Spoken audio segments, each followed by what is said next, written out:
Hi there. I've been tagged by so many people for different tags lately. Miriam Elizabeth Reeds tagged me for this. It's the bookshop tag, and it sounds really very lovely. And as a booktuber, I'm sure we all would love to have a bookshop.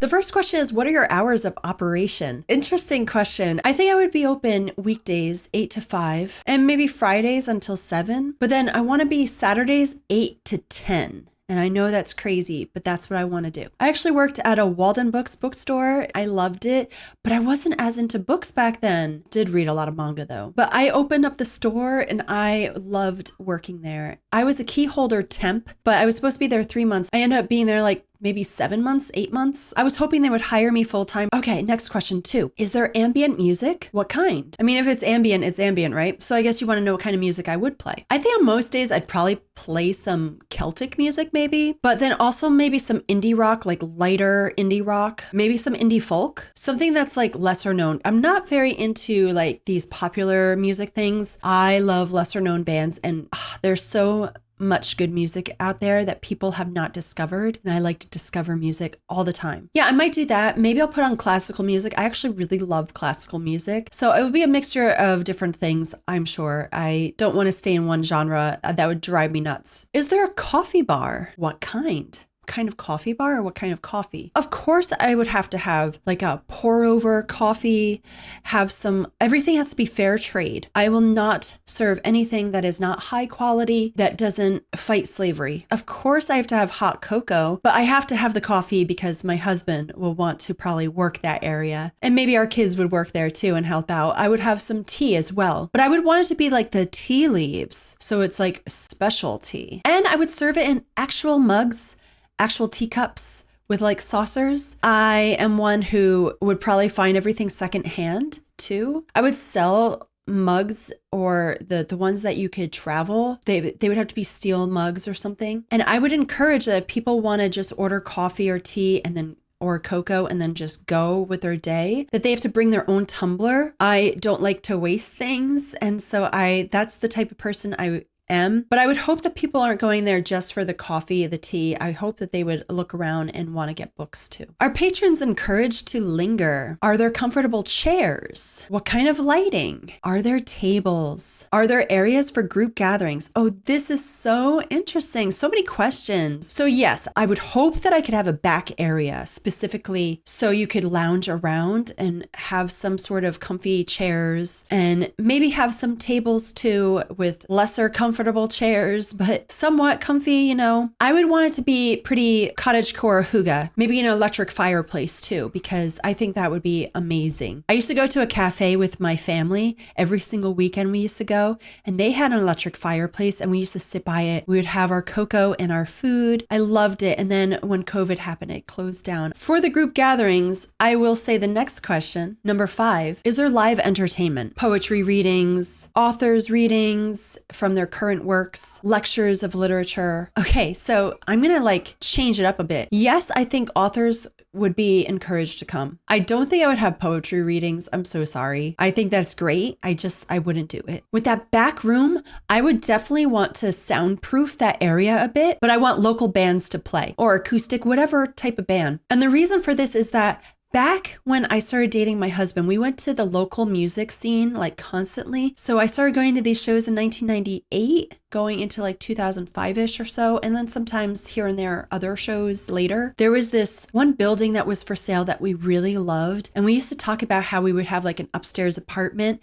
and we would have a place like for shows downstairs with like a cafe. And now that like we're really big book readers, it would incorporate that too. So like we always thought it was like our dream to do some sort of cafe with local bands playing. So that's what we would definitely want. But yes, I would love if people could buy some books, listen to music, and have their coffee and cocoa and tea, and just be cozy and have a sense of community. Speaking of which, 6, where is your bookstore located? In the busy heart of a large city? In a neighborhood of a large city? That's still the heart of the city, right? In a suburban strip mall? In a small town? In a rural area? I think that it would be really great if it could be where there aren't really any neighbors around, if it were kind of on its own, but then people wouldn't really notice it. If I could get one in a strip mall, okay, that's fine as long as it's big enough for everything. There's a place that I know of that there's like a comic book store, and if I could get like a big enough store, that would be really cool to be like next to the comic book store.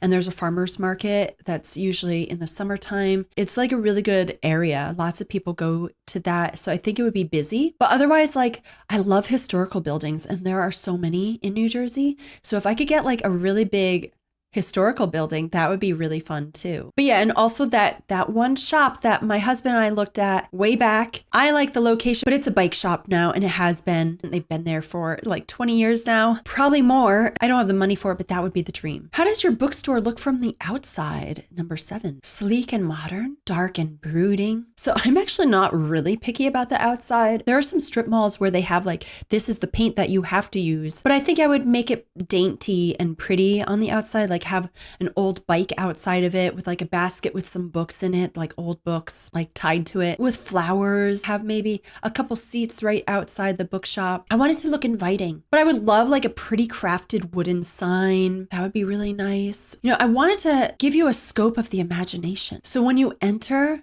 it would probably like want it to be painted a light green or a colonial blue, something like that. Bits of color, maybe multiple different colors and different sections, but I would probably want it to look a little bit cottagecore. I don't want dark and brooding. I'm not a dark academia person.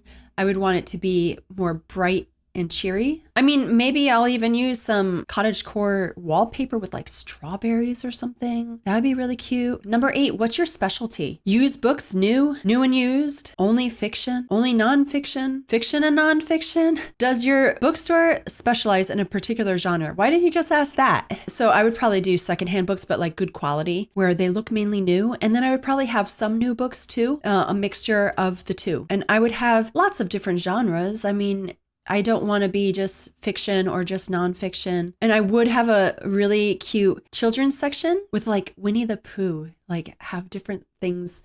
That would be really cute to have like a Pooh corner. Yeah. So the last one, number 9, is what is the name of your bookstore? So I had already been asked this in the past and I remembered my answer.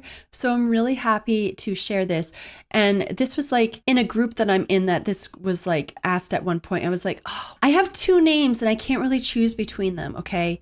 Because they're from 2 of my favorite children's stories that I grew up on, that I love. Magic in Every Book would be one of the names of the bookstore. That's from The Secret Garden. Frances Hodgson Burnett said, I am sure there is magic in everything in The Secret Garden. So that's where I would get that from. Magic in Every Book. The other name would be from Anne of Green Gables. What Lies Around the Bend would be the name of that one. I mean, it depends on where it's located too, but What Lies Around the Bend comes from, I don't know what lies around the bend, but I'm going to believe that the best does. So that's a quote from there. So I think that would be like amazing. And I could even put like the quote underneath on like the sign or somewhere in the shop or like behind the desk to have the whole quote. Oh, yeah, that would probably be the better name. But I love both. What Lies Around the Bend? What Lies Around the Bend Bookshop or Magic in Every Book? What do you think is better from the 2 guys? All right, so I'm going to tag some friends. I hope I don't tag people that have already done this, or hope I tag someone that maybe will be interested in doing this. And if you can't, that is fine too. And if